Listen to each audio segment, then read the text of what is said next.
విద్యార్థులు విద్యతో పాటు క్రీడలను రాణించాలని పశుసంవర్ధక శాఖ మంత్రి తలసాని శ్రీనివాస్ యాదవ్ అన్నారు. అమీర్పేటలోని మున్సిపల్ గ్రౌండ్లో తలసాని యువసేన ఆధ్వర్యంలో చేపట్టిన క్రికెట్ టోర్నమెంట్ను మంత్రి ప్రారంభించి మాట్లాడారు. క్రీడలలో గెలుపోటములు స్ఫూర్తిగా తీసుకోవాలని సూచించారు. రోజులో కొంత సమయం క్రీడలకు కేటాయించడం వలన మానసిక ప్రశాంతత, ఆరోగ్యవంతమైన జీవనం లభిస్తుందని అన్నారు.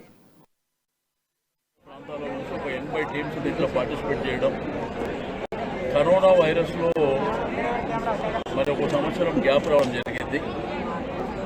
మరి ఈరోజు పేరెంట్స్ కూడా అందరూ కూడా ఇళ్ళని బ్రహ్మాండంగా చదువుకోవడానికి ఈరోజు ఈవెంట్ జరుగుతుంది. మీరు చూస్తే ఖతార్లో ఫుట్బాల్లో మ్యాచ్ జరుగుతుంది.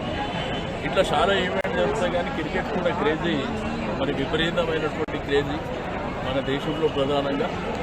కాబట్టి ఈ పిల్లలు కూడా మరి రెగ్యులర్గా కూడా నిత్య జీవితంలో కూడా మరి కోచింగ్ కానివ్వండి, లేకపోతే రెగ్యులర్గా ఆడుకోవడం కానీ, ఇప్పటికీ హాలిడేస్ అప్పుడు ఎక్కడ చూసినా గ్రౌండ్స్ అన్ని నిండిపోతుంటాయి.